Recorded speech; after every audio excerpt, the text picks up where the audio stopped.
is this weird show? It's like the only thing you know. You talk about it every day. You know this is child's play. Your path ahead is blurred, told to go join in on the herd. You know this show's for younger crowds. How can you say you're proud? Now think, Brony, think everything in here is... It was originally my friend Cage who linked me to the first episode and was like, you have to watch this. Yeah. Bluntly, my friends wouldn't shut up about it.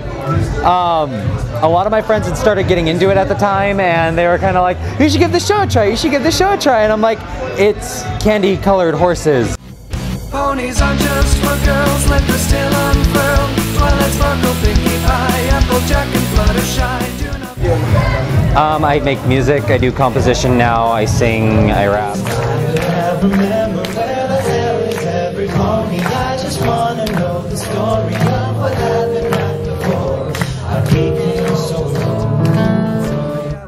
I feel happy and renewed, and even though I feel naive, I find it hard to leave. So thanks, Brony, thanks. My mind was shooting blanks. I feel like such a fool. Who knew ponies were this cool? Now wait for Saturday for the show to play. Bronies come in all shapes and sizes, all genders and all ages. Cool people, nice, normal, average Joe.